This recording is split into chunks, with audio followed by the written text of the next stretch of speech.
1961 সালের আগস্ট মাস। আমেরিকার রাষ্ট্রপতি পদে তখন বসে আছেন মাত্র 44 বছরের জন এফ কেনেডি, আর তার মুখোমুখি দাঁড়িয়ে এক বৃদ্ধ, 79 বছর বয়স তাঁর, ভারতের এক অঙ্গরাজ্যের মুখ্যমন্ত্রী।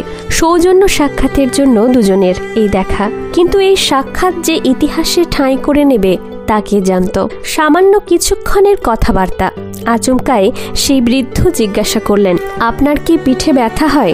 প্রশ্ন শুনে চমকে উঠলেন খোদ মার্কিন প্রেসিডেন্ট। বিস্ময় ভরা চোখে তাকিয়ে রইলেন। হাসতে হাসতে সেই বৃদ্ধ বললেন, নেশায় রাজনীতিবিদ হলেও পেশায় আমি এক চিকিৎসক। রোগীকে দেখলেই তার সমস্যার হদিশ পেয়ে যায়। সেই বৃদ্ধ আর কেউ নন, ডাক্তার বিধানচন্দ্র রায়, বাংলার মুখ্যমন্ত্রী, একজন প্রথিতযশা চিকিৎসক, যার প্রজ্ঞা, মানবিকতা আর দূরদৃষ্টি আজও ইতিহাসের স্বর্ণাক্ষরে লেখা।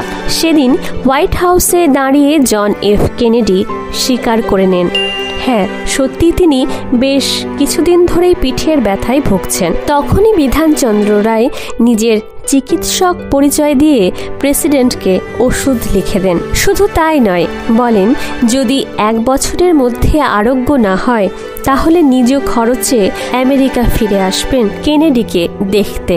এই পর্যন্ত গল্পটা বিস্ময়কর ছিল ঠিকই, কিন্তু আসল চমক এলো এরপর। কথা শেষে হঠাৎই মুচকি হেসে বিধানচন্দ্র রায় ফি চাইলেন। চমকে উঠলেন কেনেডি। বলুন তো কত ফি চান আপনি? বিধানচন্দ্র রায় বললেন 300 কোটি টাকা। হতভম্ব কেনেডি তখন বুঝতেই পারেননি রোগী হিসেবে নয়, এই ফি তিনি চাইছেন নিজের জন্যও নয়, বাংলার জন্য।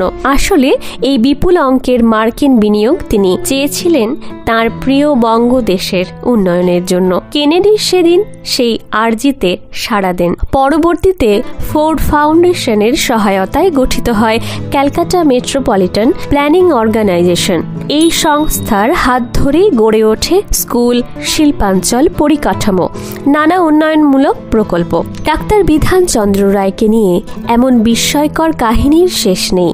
তবে নিঃসন্দেহে জন এফ কেনেডির সঙ্গে এই অভূতপূর্ব সাক্ষাৎ তাঁর জীবনের অন্যতম অনন্য অধ্যায় হয়ে রয়েছে। এই ঐতিহাসিক ঘটনার খবর 1961 সালের 10ই আগস্ট প্রকাশিত হয়েছিল দ্য নিউ ইয়র্ক টাইমসে। আর আজও প্রতি বছর যখন আসে তাঁর জন্মদিন, যে দিনটি আবার তাঁর প্রয়াণ দিবসও, তখন নানা কিংবদন্তির সঙ্গে ফিরে ফিরে আসে এই গল্পটিও। ধন্যবাদ। ভিডিওটি ভালো লাগলে লাইক, শেয়ার, সাবস্ক্রাইব করতে ভুলবেন না। নমস্কার, আমি মন্দিরা।